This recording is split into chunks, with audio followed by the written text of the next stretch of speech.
Hey, ladies and gentlemen, and welcome to Unit 9 Notes 2-1. This is our last note sheet of the week. So, woohoo!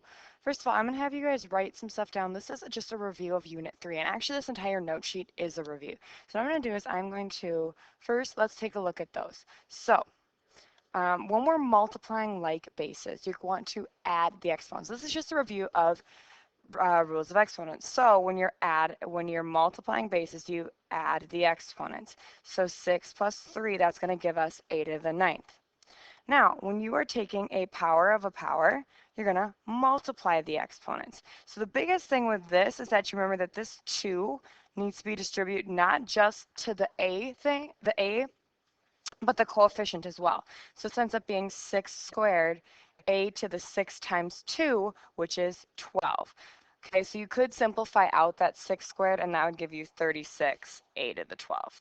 All right, next, let's take a look at the next one. So the 0 power, so anything to the 0 power is going to be equal to 1. No matter how big it is, if it's raised to the 0 power, it's equal to 1. Okay, next, let's take a look at this one. When you divide like bases, you're going to subtract the exponent. Now, this is the most important part of what we're learning today. So you're subtracting those exponents, so that's going to give you a to the 3. So take a second, make sure you have this all written down because you're going to need to reference it during the homework. So let's take a look at this first one. So if we have 4x, x squared, y to the third, we're multiplying like bases with those x's. We're taking x and x squared, so we can add those exponents. Now remember, if there's no exponent on it, that's the same as x to the first. So we have 4, then we have, when you add those, x cubed, and then you get y to the third. Okay, so once you've added those, we can't combine these x's or these y's, so this right here is our final answer.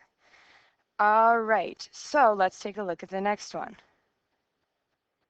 So what I noticed about this one is this is raised to the 0 power. This entire thing is being raised to the 0 power. Because the entire thing is being raised to the 0 power, this whole thing is 1. Okay, next, let's take a look at 3. So again, when we're taking a power of power, we want to multiply. But the first thing I want to do is I'm going to simplify within this itself. So I have 6, and then I have, what I'm going to do is I'm going to combine these x's. So I have x to the third and x to the fourth, or the first, sorry. I'm going to add those exponents and get x to the fourth. Then with these y's, I have y to the first and y to the fourth. I'm going to add those exponents and get y to the fifth. Now all of that is being raised to the 2.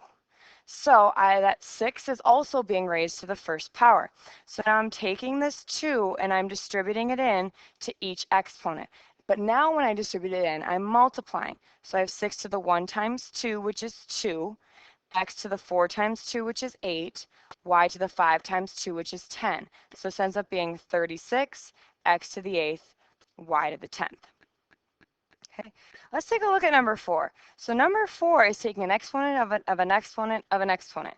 So really, all this one is 2 to the 3 times 2 times 2 for that exponent. So 2 to the 3 times 2 times 2, 3 times 2 times 2 is 12. So in my calculator, I'm going to punch 2 to the 12th power, which is 4,096. Okay. Alrighty, I'm going to go ahead and I want you guys to try number 5 on your own. So see if you can do this one on your own. Here's some hints I'm going to give you. Okay, you're going to take and you're going to multiply the 4 times the -7. You're going to multiply the a times the a squared and the b to the 6 times b to the third. So go ahead and do those on your own. Next, let's take a look at number 6.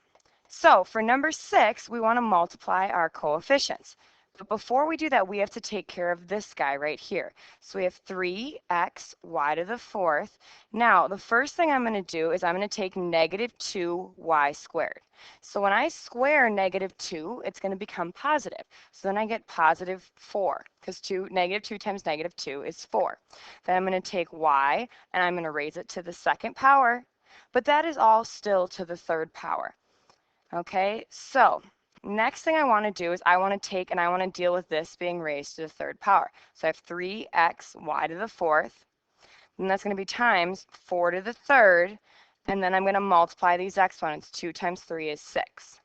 So then we have 3xy to the 4th times 4 to the 3rd power is 64, and then we have y to the 6th. So we're going to multiply 3 times 64, and we get 192. Then we have an x, and then you want to add your coefficients here to get 10. So remember, when you're multiplying things of like bases, you want to add the exponents. When you are dividing things like bases, you're going to subtract, and that's where we're moving next. Power of a power, you need to multiply. So it's just a lot of things to try and remember at once. Let's take a look at number 7. So for number 7, we're dividing things of like bases, but the only thing that we're dividing is this a. Those are the only things that are alike. So what's a over a? Think about it logically. If we had 7 over 7, you would tell me that's 1. Well, a over a is also just 1. So those a's are actually going to cancel. And I'm just left with 4b. Okay. Next, let's take a look at number 8. Okay, so for number 8, if you have a negative exponent, you need to flip where it's located. So this a to the negative 2 needs to come up top. This b to the negative 3 needs to come to the bottom. So when I bring a, I'm going to bring a to the negative 2 up top and b to the 3rd on the bottom. So I check and make sure there's no bases. I can simplify. A's and b's are different, so I can't combine those. So this right here is my final answer. I want you guys to try number 9 on your own. Okay, some hints I'm going to give you. This b to the negative 3 needs to flip to the bottom. This d to the negative 5 needs to flip to the top. Okay, so those are your hints. Let's take a look at number 10 now. This just looks like a crazy train. Okay, so let's work through it together. So first of all, I'm going to focus in on this fraction, this negative 3 over 12. So first of all, that's going to become plus, plus, plus, plus. And I'm going to reduce that fraction. 3 over 12 is the same as 1/4. So I'm going to write it that way. Now I'm going to work my way across the top. And wherever I see a negative exponent, I'm going to flip it to the bottom. So this q squared is going to flip to the bottom. Oh, there's the bell. The r to the first is going to stay to the top. The s to the 4th is going to stay to the top. Now I'm going to look on the bottom. If it's positive on the bottom, it's going to stay on the bottom. If it's negative on the bottom, it needs to get flipped to the top. So this q needs to stay down there because it's positive down there. That r to the negative 3 is negative, so it needs to come to the top. And the s to the negative 5 is negative down there, so that also needs to come to the top. Okay, that should be a 4, make that more clear. So now let's go and simplify. Okay, so we have this 1 over 4, starting there. Okay, so now let's combine our r. So we have r to the 1st and r cubed. So we're going to add those exponents to get r to the 4th. Here we have s to the 4th and s to the 5th. When you add those together, you get s to the 9th. Now here we have q squared and q to the 1st. You add those together and you get q to the 3rd. Remember, it doesn't matter if it's on the bottom. If both the q's are on the bottom, you're still going to add those exponents. So this right here is your final answer. Okay, so if you want to, you can take a break and try the homework right now. You do eventually have to finish this video though, so you might as well finish it right now. Okay, so let's go ahead and take a look at some factoring stuff. So basically, remember when we factor, we're undoing the multiplication. Okay, so I just kind of want to take a second, quickly review factoring because you will have to use both the rules of exponents and factoring for the stuff we're doing next week. All right, so I think it is important to write those steps down in case you don't remember them, then you have them to reference. So for example, for number 1, you're going to factor out the GCF. Okay, that's your first step. Your second step is to determine the value of A.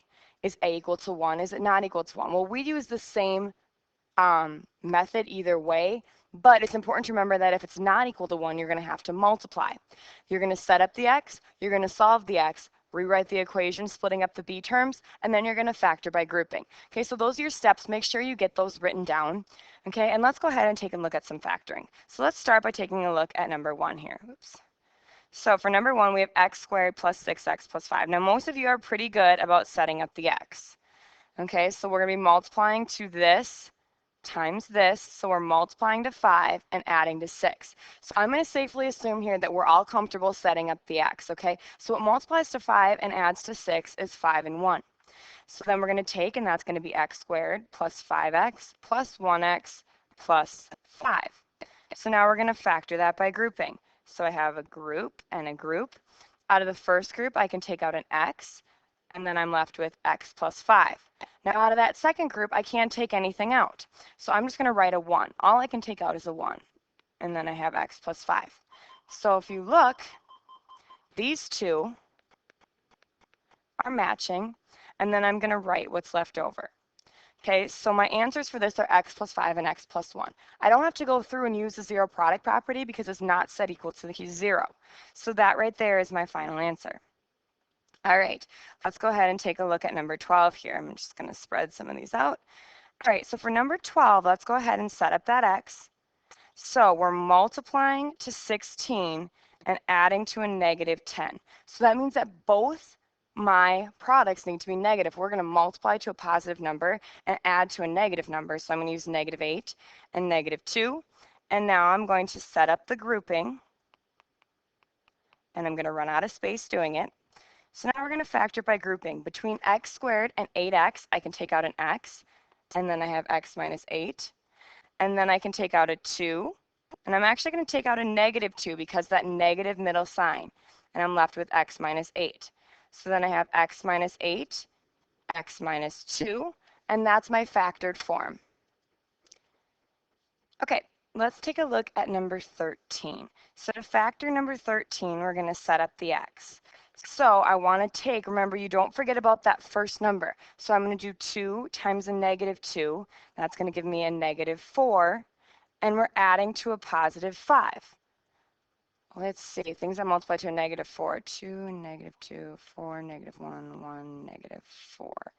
Well, none of those are going to add to 5. So what happened? Well, neither of these work. Remember, if something doesn't work, you can write NF, or not factorable. Okay, so let's go ahead and do number 14 together. So remember, for number 14, again, you need to multiply this first and this last term. So we're taking 3 times 45, and that's going to give me 135.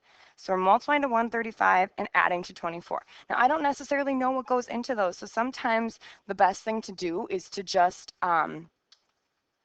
start dividing, start finding factors, use the multiplication chart. So what I end up finding is 15 and 9. So I'm going to go ahead and write that out. So I have 3x squared. Now I'm going to split up 24x. I have 15x plus 9x plus 45. And now I'm going to go ahead and I'm going to factor that by grouping. So between 3 and 15, I can take out a 3 and an x.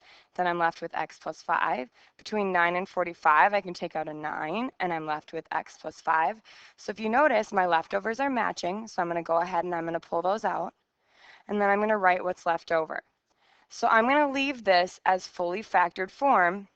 Okay, it's not set equal to 0 or to anything over here. So this right here is my answer.